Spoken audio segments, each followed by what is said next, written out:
FBU's terrifying warning on 30th anniversary of King's Cross fire. Unions have issued stark warnings about fire and safety funding cuts as they prepare to mark the 30th anniversary of the King's Cross fire.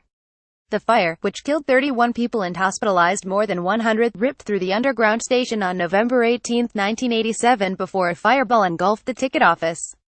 30 engines and crews from 22 fire stations rushed to the inferno, which was sparked by a lit match on a wooden escalator. A subsequent inquiry led to the resignation of senior London Underground LU bosses and the introduction of stricter fire safety regulations. But recent damning statistics from the Fire Brigades Union FBU have revealed the scale of government cuts to London's fire service, which mean the service could not muster similar resources today. Of the 22 stations that responded to the King's Cross blaze, 13 fire engines have since been removed from service and 6 stations have closed entirely. One of those was Clerkenwell Station, which saw tearful firefighters embrace as it was closed by former London Mayor Boris Johnson in 2014 as part of an efficiency savings drive.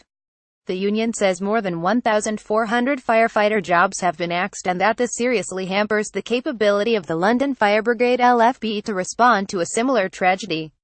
It called for the government to stop risking lives by making cuts to fire and rescue services across the country, demanding additional cash in next week's budget.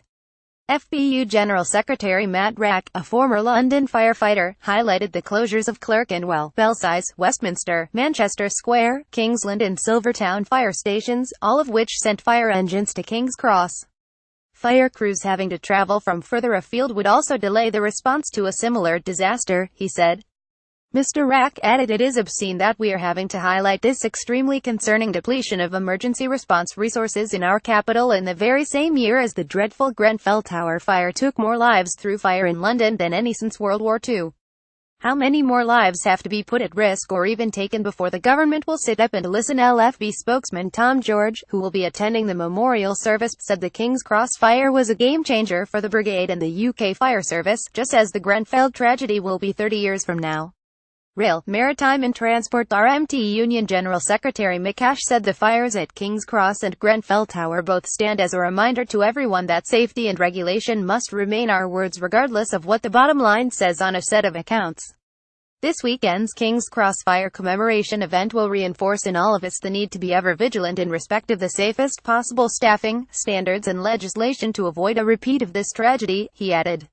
TSSA General Secretary Manuel Courts warned against £3 million of cuts to LU and transport for London's health and safety budget.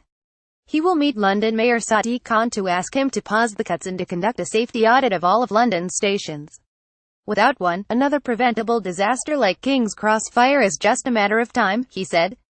The memorial service at King's Cross Station will start at 11 a.m. and be attended by firefighters, transport workers and survivors of the tragedy. Related tags.